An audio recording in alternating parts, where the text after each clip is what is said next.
આજના આ લેક્ચરની અંદર આપણે જે વાત કરવાના છે અહીંયા 30 હું પ્રશ્નો લઈને આવ્યો છું તમારા માટે. કેટલા? 30 પ્રશ્નો લઈને આવ્યો છું.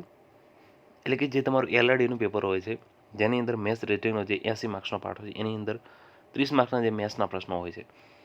આ જે મોક ટેસ્ટ છે જેની અંદર તમારે 30 પ્રશ્નો અલગ અલગ ટોપિકમાંથી લે છે. એટલે કે મોટાભાગના જે ચેપ્ટર છે કવર આમાં મેં પ્રયત્ન કરેલો છે.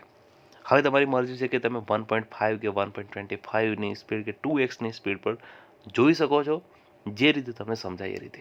બીજી વસ્તુ, આમાં જે તમે હું એવું માની લઉં છું કે તમે મેથ્સ થોડું ઘણું ભણેલા જશો, તો આપણે સીધા જ પ્રેક્ટિસ કરવા ઉતરીશું. તો એવી રીતે આપણે પ્રેક્ટિસ કરીશું કે એક્ઝામમાં પરીક્ષામાં જઈને પ્રશ્ન કઈ રીતે સોલ્વ કરી શકાય. અને બીજી વસ્તુ હું તમને એ મેથડ શીખવાડીશ કે પ્રશ્ન જોતા તમારે વિચારવાનું ક્યાંથી, કઈ રીતે વિચારવાનું હોય, રાઈટ. તો આ 2-3 ટેકનિકો જે છે અહીંયા હું તમને શીખવાડવાની કોશિશ કરી. અને જે લોકો કંઈ જ નથી કર્યું એ લોકો પણ સમજી શકે છે કે કઈ રીતે પ્રશ્ન આપણે જોઈને સોલ્વ કરવો. મેથ્સ માટે પ્રેક્ટિસ કરવાથી જ આવડે છે. એટલે આ વસ્તુ છે કે સાથે સાથે તમે પણ પ્રેક્ટિસ કરતા જાઓ, એ જ વસ્તુ બેસ્ટ છે.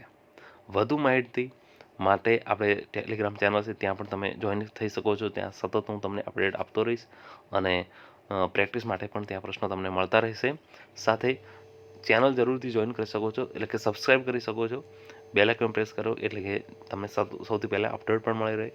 બિનજરૂરી અહીંયા બકવાસ કરવાનું આપણે બંધ કરીશું અને આપણું જે કામ છે બાકી તમને યોગ્ય લાગે કરો, ના કરો, લાઈક કરો, ના કરો, પણ કમેન્ટ કરી શકો છો. જો કોઈ પણ પ્રકારની તમારી ક્વેરી હોય, કોઈ પણ પ્રકારની ખાસ કઈ પ્રકારની આપણે અહીંયા સિરીઝ લાવવી જોઈએ, કઈ પ્રકારના લેક્ચર બનાવવા જોઈએ, એ તમે મને બતાવી શકો છો કમેન્ટમાં.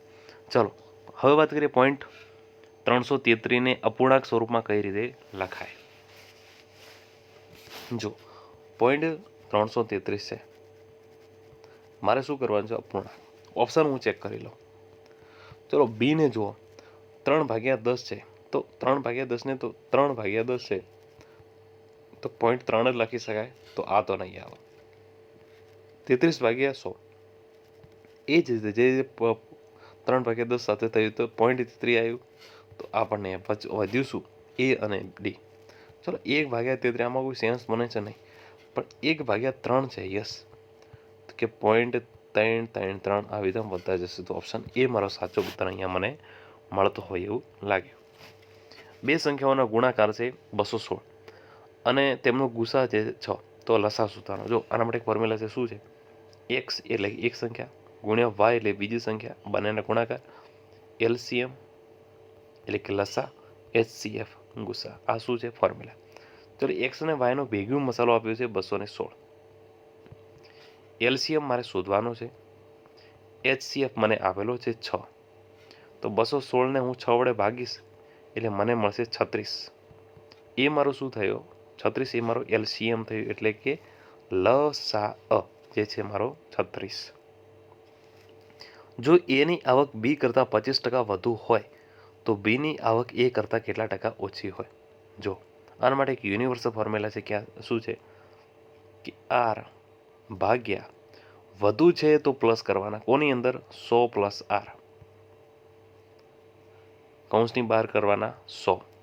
શેના કર્યા છે? ટકાવારી માટે. ચલો આર કેટલા છે? તો 25. બસ ચોંટાડી દેવાના છે 25. 100ની અંદર 25 કરો 125 આવશે, ગુણ્યા કેટલા થશે? 100. 25 પંચા 125. 100ને 5 વડે ભાગીશ તો કેટલા મળશે મને? 20. એટલે શું થશે? 20 એ તમારા ટકા.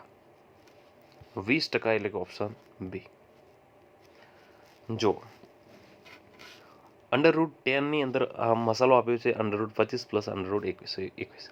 સૌથી અંદરનું જે પાંજરું હોય એ પકડવાનું, એટલે કે √121 વાળો. 121નું વર્ગમૂળ નીકાળું તો મને કઈ સંખ્યા મળશે? તો 11, એટલે કે 11નો વર્ગ થશે 121. એટલે પાંજરું નીકળી ગયું છે. હવે અંડર આ પ્રકારનું કંઈક વધશે, √25 + 11 શું થશે? √36 થશે. એટલે કે આ બધાનો જે મસાલો છે √36 આવ્યો એટલે કે 6 આવશે. 10ની અંદર 6 નાખ્યો એટલે કે 16, એટલે કે √16 આવશે.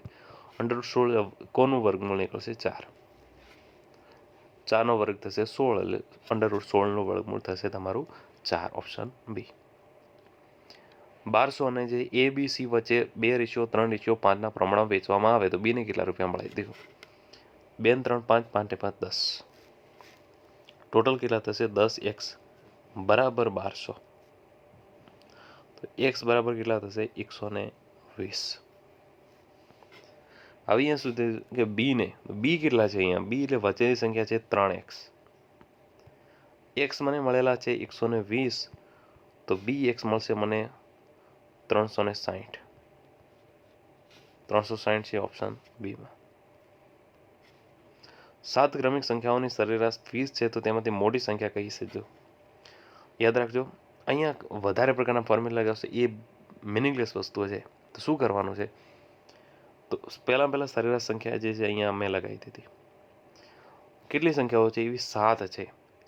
સરેરાશ એનો મતલબ કે 20 જે છે વચ્ચે આવશે અને બાકીની જે 6 છે આજુબાજુ આવશે, એટલે કે એનાથી મોટી કઈ થશે? 20થી મોટી 21, 22 અને 23. અને આ બાજુ એના સિવાય બીજી 3 નાની 19, 18 અને 17 થઈ ગઈ 7. 1, 2, 3, 4, 5, 6 અને 7. સૌથી મોટી કઈ આવી? અંતિમ સંખ્યા 23. આ મારો આન્સર. સૌથી નાની પૂછે તો 17, એ મારો જવાબ. એક સાયકલ જે છે 2500માં ખરીદીને 2200માં વેચતા કેટલા રૂપિયા ખોટ જાય? હંમેશા જે આપણે નફો અથવા તો ખોટ માત્ર ને માત્ર તમારે ખરીદ કિંમત પર શોધવાની રહે. ખરીદી મેં કેટલામાં? તો 2500. તો નીચે જે છે 2500 ચોંટાડી દીધા. હવે વેચી કેટલામાં? તો 2200. એનો મતલબ એ થયો કે મને 300ની ખોટ ગઈ, તો ઉપર હું કેટલા લગાડીશ? 300 ગુણ્યા 100. રાઈટ. ચલો 2 0 આ કપાઈ ગયા, તો 2 0 આ કપાઈ ગયા. રાઈટ. આ પ્રકારનું કરી શકાય. ચલો આવું નથી કરવું, મારે થોડું સિમ્પલ કરવું છે, તો હું અહીંયા થોડું રિવિઝ કરીશ. શા માટે? કે પરીક્ષામાં આવું ન કરવું. તો શું કરવું? જો આ 0 2 કાપી દીધા અને આ 0 કાપ્યા. શા માટે કાપ્યા? જો મારા માટે સિમ્પલ થઈ જાય, કારણ કે અહીં 300 ને 25 વડે ભાગવાના થતા. હવે 100 ને મારે 25 વડે ભાગવાના થશે, એટલે 100 ભાગ્યા 25 બરાબર 4 આવી ગયા. અહીંયા 300 તો પૂરા છે જ. સોરી, હા, આ તો 0 કપાઈ ગયેલા છે. 3 અને 4 કેટલા થશે? 12%. એટલે કે 12% મારો સાચો ઉત્તર મળ્યો મને. 12% ઓપ્શન બી. પિતાની ઉંમર પુત્ર કરતાં 4 ગણી છે. જો પુત્રની x છે તો પિતાની ઉંમર કેટલી થશે? 4x થશે, કારણ કે પિતાની ઉંમર 4x છે. 5 વર્ષ પછી પિતાની ઉંમર પુત્ર કરતાં 3 ગણી થશે. હવે 5 વર્ષ જશે, એટલે કે બંનેમાં 5 વર્ષ ઉમેરાશે. રાઈટ. બંનેમાં કેટલા પછી? 5 વર્ષ ઉમેરશે. પણ થશે શું 5 વર્ષ પછી? કે પિતાની ઉંમર પુત્ર કરતાં 3 ગણી થઈ જશે. હવે થશે 3:1 થઈ જશે. બસ સામે ટકરાવી દો. 4x + 5, 3x + 15. 4x માંથી 3x જશે એટલે x આવશે. 15 - 5 થશે એટલે 10 આવશે, તો x બરાબર 10. તો પુત્રની પૂછી છે હાલની ઉંમર, તો માત્ર ને માત્ર 10 વર્ષ. અને પિતાની હાલની ઉંમર પૂછી હોય તો 4 ગણી છે, એ થશે 40 વર્ષ. એક ચોરસની બાજુમાં 10%નો વધારો કરવામાં આવે તો તેના ક્ષેત્રફળમાં કેટલા ટકાનો વધારો થાય? જો આ છે તમારું ચોરસ. અહીંયા કંઈ ગોખવા જેવી વસ્તુ છે નહીં. બરોબર. આ છે એની બાજુઓ. માની લો કે અત્યારે એ બાજુ 10-10 સેન્ટીમીટરની છે બધી બાજુ, કારણ કે ચોરસની દરેક બાજુ કેવી હોય? સરખી હોય. 10-10ની છે. બરોબર. એટલે હાલમાં ક્ષેત્રફળ કેટલું થશે? 10 × 10. ચોરસનું ક્ષેત્રફળનું સૂત્ર છે લંબાઈ ગુણ્યા પહોળાઈ. સોરી, લંબાઈનો વર્ગ. શું થશે? લંબાઈનો વર્ગ. એટલે કોઈ પણ એક જે દિશા છે એ લઈ લો તમે, એનો વર્ગ. 10નો વર્ગ થશે 100. આ થયું હાલનું ક્ષેત્રફળ, એટલે કે એરિયા. હાલ છે 100. હવે શું કીધું છે કે 10%નો વધારો કરવાનો. દરેક બાજુમાં 10%નો વધારો કરો, એટલે કે 10 છે એની જગ્યાએ 11 મેં કરી દીધી, કારણ કે 10%નો 10મો ભાગ કેટલો થશે? 1. એટલે કે 1 વધી જશે, એટલે કે 11 થશે. તો બધી બાજુ કેટલી થશે? 11. હવે ફરીથી ક્ષેત્રફળ 11નું શોધો. અહીંયા બાજુ 11 છે, તો L². 11નો વર્ગ થશે 121. તો નવ ક્ષેત્રફળ મને મળશે એ થશે 121. જૂનું ક્ષેત્રફળ છે 100. તો કેટલા ટકા વધારો થયો? 21%નો વધારો થયો. ઓપ્શન સી જે છે અહીંયા સાચો ઉત્તર મળ્યો. sin 30 અને cos 60ની કિંમત કેટલી? sin 30ની કિંમત છે 1/2, તો cos 60ની કિંમત 1/2. આ ક્યાંથી આવ્યું? આ એક ફિક્સ કિંમત છે જે તમારે યાદ રાખવાની હોય છે. 1/2 અડધું પ્લસ અડધું એટલે કે આખું, તો એક જે છે અહીંયા ઓપ્શન બી જે છે સાચું બને. 10 માણસો એક કામ 20 દિવસમાં કરે છે, તો 20 માણસો એક કામ કેટલા દિવસમાં પૂરું કરે? એના માટે m1 માણસો d1 = m2 d2 universal formula છે.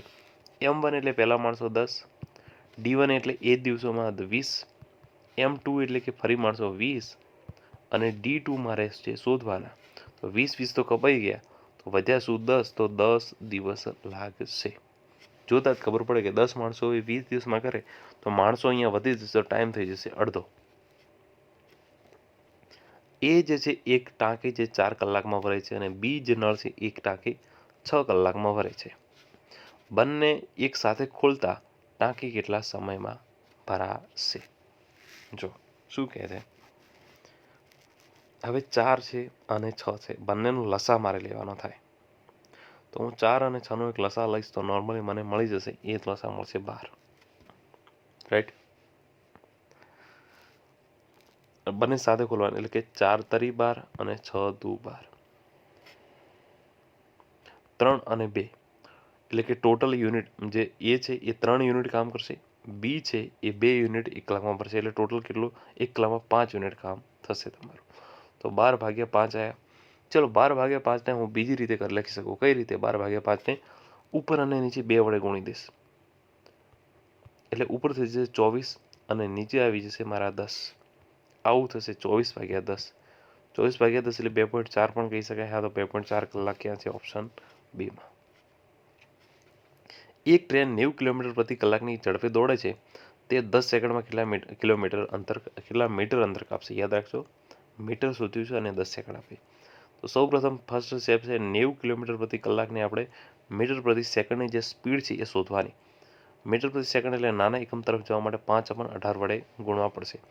90/18 એટલે આવશે 5. 5 × 5 એટલે કે 25. પણ શું? તો મીટર પ્રતિ સેકન્ડમાં એની ટ્રેનની સ્પીડ મળી જશે 25. હવે 10 સેકન્ડમાં કેટલા મીટર અંતર કાપશે?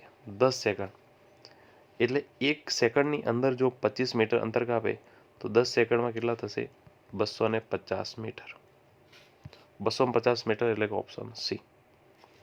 એક નળાકારની ત્રિજ્યા 7 સેમી અને ઊંચાઈ 10 સેમી હોય તો તેની વક્ર સપાટીનું ક્ષેત્રફળ કેટલું થાય?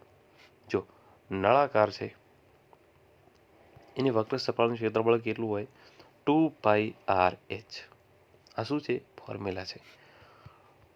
પાઈની જગ્યાએ 22/7 પણ લખી શકાય. આર એટલે કે ત્રિજ્યા કેટલી છે? 7 સેન્ટીમીટર. h એટલે કે ઊંચાઈ કેટલી છે? 10. 7 તમારા કપાઈ ગયા. 22 × 2 44, 44 × 10 440. 440 ચોરસ સેન્ટીમીટર એટલે કે ઓપ્શન એ. 2 સિક્કા ઉછાળતા બંને પર છાપ આવે તેની સંભાવના કેટલી? જો સિક્કો જે છે એટલે કે હેડ હોય અને ટેલ હોય. જો બંને 2 સિક્કા ઉછાળે એવું થશે કે બંને વખતે હેડ આવી ગયું. ઓકે, એક હેડ આવ્યું અને બીજી ટેલ આવી, એક ટેલ આવી અને બીજી હેડ આવ્યું, અથવા તો બંને વખતે ટેલ આવી. કેટલી સંભાવના થઈ? ટોટલ 4. બંને વખત છાપ હોય, બંને વખત છાપ એવી ઘટના કેટલી વાર થશે? એક વાર, એટલે કે 1/4. ઓપ્શન બી મારો સાચો જવાબ મને મળ્યો. અર્ધવર્તુળમાં અંતર્ગત ખૂણો હંમેશા કેટલા અંશનો બનશે? જો આ છે વર્તુળ, એની અંદર અર્ધવર્તુળ કરવાનું, એટલે કે આ ભાગ જે છે મારે રિમૂવ કરી દેવો પડે. તો અહીંયા જે ખૂણો છે એ કેટલાનો બનશે? તો 90 અંશનો બની શકે. x² - 5x + 6 બીજ કયા છે? જો x² - 5x + 6 = 0. શું કીધું છે કે ગુણાકાર મારો જે છે અહીંયા 6 થવો જોઈએ અને સરવાળો મારો 5 થવો જોઈએ. તો આ પ્રકારનું કહી શકું, x² - 2x - 3x, 2 તરી 6 -5x થઈ જાય. હા, તો +6 = 0. ચલો આ બંનેમાંથી અને આ બંને કરવાનું રહેશે. તો x² - 2x માંથી x કોમન નીકળી ગયા, તો x - 2 વધ્યા. આની અંદરથી -3 કોમન નીકળ્યા, તો x - 2 વધ્યા. તો x = 3 અને એક્સ -2 ને જમણી બાજુ લઈ જશું એટલે એક્સ બરાબર 2 આવશે. તો 3 અને 2 આ જે છે એના બીજ મળ્યા મને. 3 અને 2 ક્યાં છે? આ રહ્યા ઓપ્શન એમાં 2 ને 3. ચલો તાળો મેળવી લો. જો એક્સની જગ્યા પર હું 2 રાખીશ તો કેટલા કે 4 અને 10. જો x² - 5x + 6 બરાબર 0 છે. એક્સની જગ્યા પર હું 2 રાખીશ તો એક્સનો 2 નો વર્ગ 4 - 5 દુ 10 + 6. 6 અને 4 10, 10 માંથી 10 જશે 0. સેમ આ રીતનું 3 સાથે કરીશ તો પણ 0 થઈ જશે. એનો મતલબ એ કે મારો ઓપ્શન એ સાચો જવાબ પ્રાપ્ત થયો. 1, 4, 9, 16, 25ના શ્રેણીનું 10મું પદ કયું છે? જો જોતા જ ખબર પડે કે જે શ્રેણી છે એ વર્ગમાં વધે છે, એટલે કે n² થતો જાય છે. આ 1નો વર્ગ, આ 2નો વર્ગ, આ 3નો, આ 4નો અને 5નો. તો 10નો વર્ગ કેટલો થશે? 100. તો 10મું પદ મારું મળ્યું મને 100. Option B. 1000નું 10% લેખે 2 વર્ષનું ચક્રવૃદ્ધિ વ્યાજ શોધવાનું છે. યાદ રાખજો, 1000 રૂપિયા મારી મૂડી છે, મને ફોર્મ્યુલા ખબર નથી. હવે હું શું કરીશ? તો 10% લેખે પ્રથમ વર્ષનું તો સાધારણ વ્યાજ મળશે મને 100 રૂપિયા, બરોબર. બીજા વર્ષનું પણ સાધારણ મળશે મને 100 રૂપિયા, પરંતુ પ્રથમ વર્ષનું વ્યાજનું વ્યાજ મળશે મને 10 રૂપિયા એક્સ્ટ્રા બીજા વર્ષે આવશે.